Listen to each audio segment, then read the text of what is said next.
Salut à tous et bienvenue sur Esprit Sérendipité, le podcast dédié au développement personnel, spirituel et à l'ésotérisme en général.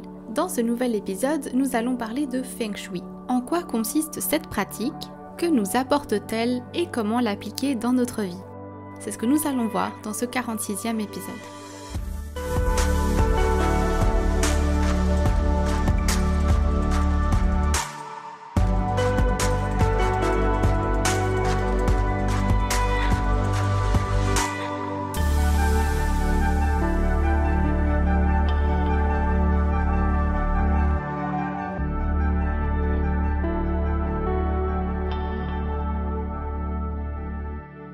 Bonjour à tous et bienvenue dans ce 46e épisode. J'espère que vous allez tous très bien. Comme indiqué dans le titre de l'épisode, nous allons découvrir le Feng Shui aujourd'hui. C'était une notion encore assez vague pour moi aussi il y a quelques semaines, puis je suis tombée sur un livre dans une brocante qui s'appelle Le Feng Shui des paresseuses et j'ai été très intriguée. Comme vous, je connaissais de nom cette pratique, mais je ne savais pas à quoi ça se rapportait et en quoi ça consistait. Et il s'avère qu'en l'achetant et en le lisant, je me suis rendu compte à quel point c'est complet et intéressant et j'ai eu envie de faire un épisode là-dessus. Donc sachez que c'est un bon ouvrage de référence pour commencer le Feng Shui. Je vous mettrai bien évidemment le titre en barre de description, ne vous inquiétez pas. Alors par quoi commencer ? Déjà, qu'est-ce que le Feng Shui? Alors, le Feng Shui, c'est un art, une méthode ou une pratique chinoise ancestrale qui tourne autour de cette pratique du zen. Et ça nous enseigne à harmoniser l'énergie de l'environnement d'un lieu de manière à favoriser le bien-être, la santé et la prospérité des personnes qui y vivent. Concrètement, c'est un peu des conseils sur comment aménager chaque pièce de sa maison ou de son appartement. Le Feng Shui part du principe que l'énergie, qu'on appelle le Qi, circule au mieux dans votre environnement quand certaines choses sont à certains endroits. C'est une pratique qui va nous donner des astuces qui rendront notre vie agréable. Le Feng Shui mêle croyances, traditions et bon sens.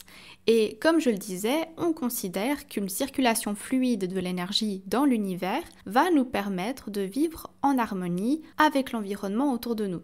Cette pratique, elle augmenterait nos chances de réussite et d'équilibre dans tous les domaines de notre vie. Et évidemment, vous vous en doutez, un mauvais Feng Shui attirera le malheur. Finalement, le Feng Shui, c'est comme une sorte de poésie thérapeutique, où on en revient un peu aux bases de l'univers et où on va redonner la place aux choses, l'eau, l'air, le feu, la terre. Mais avant de se lancer dans cet art millénaire, je vous propose un petit point historique pour comprendre d'où est partie cette pratique.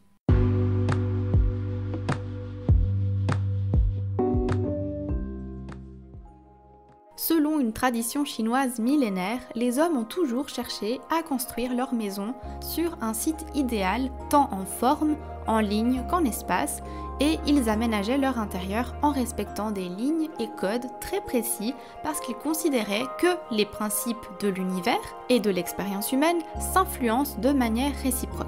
Comme d'habitude, quand il s'agit de pratiques très anciennes, il est très difficile de déterminer avec exactitude la date de naissance du Feng Shui ou le moment où l'on a commencé à le pratiquer.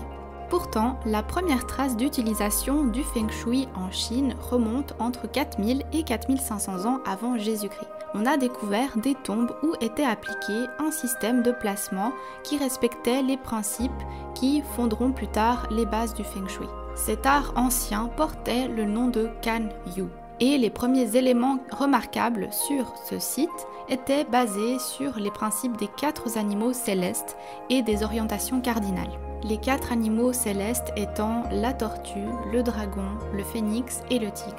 L'évolution du Feng Shui a été constante à peu près jusqu'à nos jours et les premiers écrits datent de 400 ans. Ce savoir-faire a été mis au service des empereurs qui l'interrogent pour implanter une ville ou construire leur palais. Entre 960 et 1277, le Feng Shui devient une discipline reconnue. Malheureusement, bien plus tard, en 1929, cette pratique étant considérée comme ésotérique, elle est interdite en Chine par Mao Tse-tung, homme d'État et chef militaire chinois, fondateur de la République populaire de Chine et son principal dirigeant jusqu'à sa mort en 1976. 1936. Les maîtres de Feng Shui, chassés, s'en vont donc exercer et transmettre à Singapour, en Malaisie ou encore à Hong Kong. Et il est quand même amusant de noter que Mao Tse-tung a recours au Feng Shui pour son usage personnel et politique, alors qu'il a interdit en Chine. Le reste du monde découvre le Feng Shui dans les années 90 à 2000.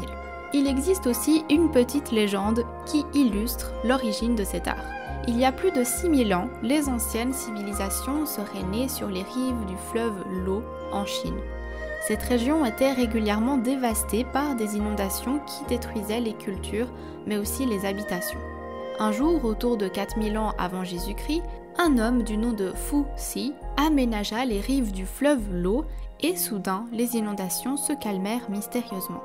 Un jour, alors qu'il méditait le long des rives du fleuve, Fu Si aperçut une tortue qui escaladait la berge et il s'étonna du drôle de motif qui ornait sa carapace. Cette tortue était en fait symbole de bonheur éternel et dotée d'une grande valeur spirituelle dans certains pays asiatiques. Fu Si remarqua alors que la carapace de cette tortue avait des points noirs et blancs et que les points étaient disposés de telle manière que leur addition, verticalement, horizontalement ou en diagonale, donnait toujours la somme de 15. C'est ce qu'on appelle aujourd'hui le carré magique. Le carré magique est d'ailleurs le fondement de nombreuses écoles de Feng Shui. L'idéologie de cette pratique s'articule autour de ce que l'on appelle le Qi, qui est la circulation de l'énergie vitale. Elle s'appuie aussi sur l'équilibre entre le yin et le yang et sur la théorie des 5 éléments. Quant au nom, les termes Feng et Shui viennent de vent et eau. Et donc, vous l'avez compris, cette pratique repose sur l'idée qu'il faut équilibrer et harmoniser les flux naturels d'énergie qui nous entourent, et notamment dans nos maisons, pour préserver et améliorer la santé, la prospérité et le bien-être des habitants. Le Feng Shui touche donc à tout ce qui est mouvement, tout ce qui bouge, tout ce qui est changeant, comme l'eau et le vent, parce que cette énergie mobile qui nous entoure, il faut savoir la maîtriser, la retenir, la réguler. Et donc c'est une sorte de philosophie qui permet de transformer et d'améliorer les conditions de sa vie en contribuant à équilibrer les énergies qui agissent sur nos humeurs, notre environnement, etc. En mettant en pratique les règles du Feng Shui, il est possible d'améliorer plusieurs secteurs de votre vie, si ce n'est pas tous les secteurs de votre vie, et vous pourrez notamment améliorer vos relations amoureuses, votre vie professionnelle, votre travail, avoir une meilleure carrière, plus d'argent qui rentre, donc de l'abondance, votre santé aussi, vivre une vie plus épanouie au niveau de votre vie familiale, etc.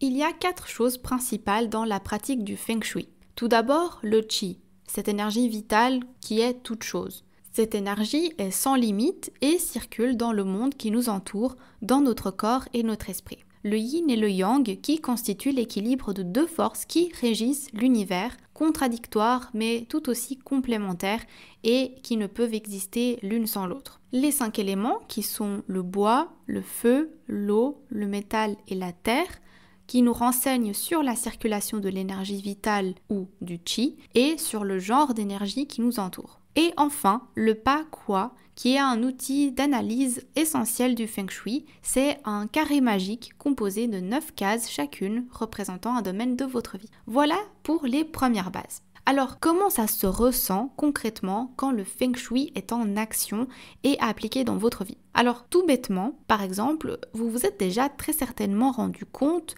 lorsque vous aérez votre maison, lorsque vous faites du ménage, que vous triez vos vieux vêtements dans votre armoire, que vous triez vos affaires, passez l'aspirateur, que vous faites la poussière ou lavez la vaisselle, eh bien, vous sentez qu'il y a quelque chose qui se passe, que vous vous sentez plus libre, que l'énergie circule peut-être mieux, que l'air est plus frais, qu'il y a plus d'espace. Et ça se fait très certainement aussi ressentir dans votre humeur, vous vous sentez de meilleure humeur. Et en fait, vous appliquez tout simplement les règles du Feng Shui en quelque sorte à ce moment-là. Donc vous l'avez aussi très certainement remarqué quand vous avez beaucoup de confusion ou de désordre dans votre maison, que c'est un petit peu en bordel, que la vaisselle n'est pas faite, que votre lit est défait ou que votre salon est désordonné, ça provoque très vite de la mauvaise humeur. Certains disent qu'ils ne peuvent pas travailler s'ils ont un bureau mal rangé, d'autres ne peuvent pas dormir dans une chambre désordonnée. C'est justement parce que notre esprit n'est pas tranquille vu qu'il y a beaucoup d'objets, de choses autour de nous et que l'énergie ne circule pas correctement.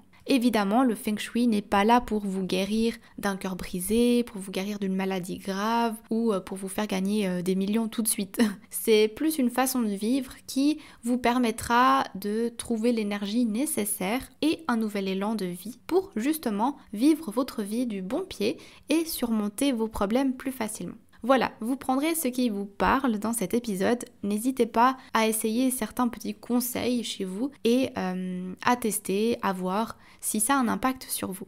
Comme vous le savez, sur ce podcast, on parle de développement personnel. Avec le Feng Shui, on prend un peu la chose sous un autre angle. On sait que notre esprit et nous, en tant que personne, on a un fort impact sur notre extérieur et les expériences que l'on vit. Selon notre humeur, notre façon d'agir avec les autres, nos pensées, nous émettons une vibration et donc des actions, des attitudes qui vont se refléter autour de nous dans notre monde et notre réalité. C'est comme jeter une pierre dans une mare et voir l'écho de petites vagues qu'elle produit à la surface. Voilà, on sait que si on jette la pierre, elle fera des cercles autour d'elle, elle fera bouger l'eau, comme nous avec notre environnement.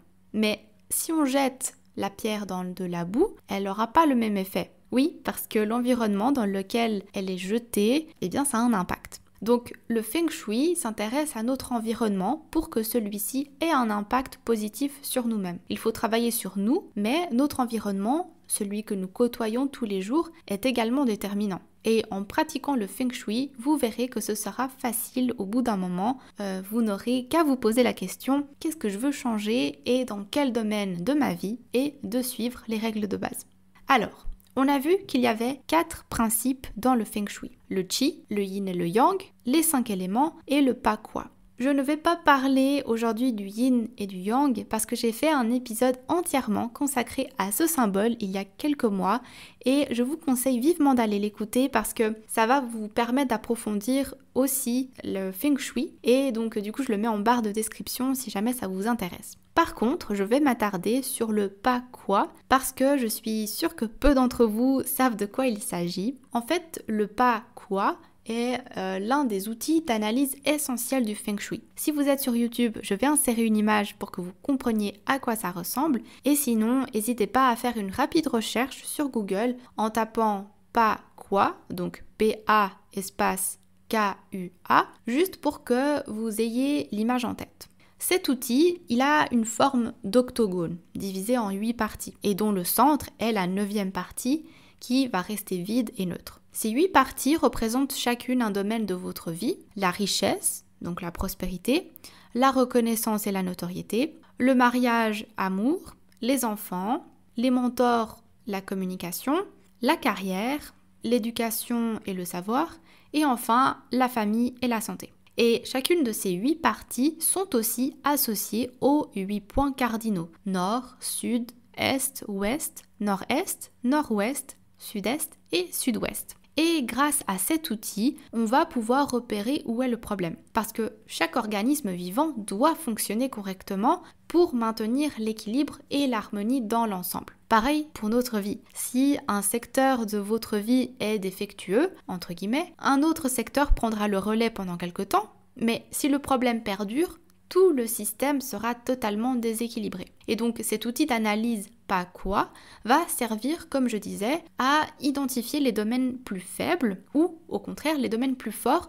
de votre maison pour ainsi poser les actions adéquates et transformer votre environnement. Et comment on l'utilise ? Eh bien tout simplement en prenant le plan de votre maison ou de votre appartement et de poser le Pa Qua sur ce plan-là. Alors ça a l'air peut-être un peu bizarre et compliqué dit comme ça, mais je vous assure que c'est très facile. Si vous êtes sur YouTube, à nouveau je vais insérer des images pour que vous compreniez. Donc on a le Pa Qua qui a une forme d'octogone. Mais sachez qu'il est aussi utilisé sous forme d'un carré à 9 cases tout simplement. Et là aussi, chaque case va correspondre comme plus haut à un secteur de votre vie et à un point cardinal. le centre sera toujours vide et neutre. Cette version carrée est justement plus simple d'usage et s'adapte généralement plus facilement à nos plans de maison. Si vous n'avez pas de plan de votre maison déjà imprimé, vous pouvez le dessiner sur une feuille blanche du mieux possible. Puis, vous prenez un papier transparent, un papier calque et dessinez le carré magique du Pakwa avec les 9 cases. Ensuite, vous pourrez appliquer le dessin par-dessus le plan de votre maison.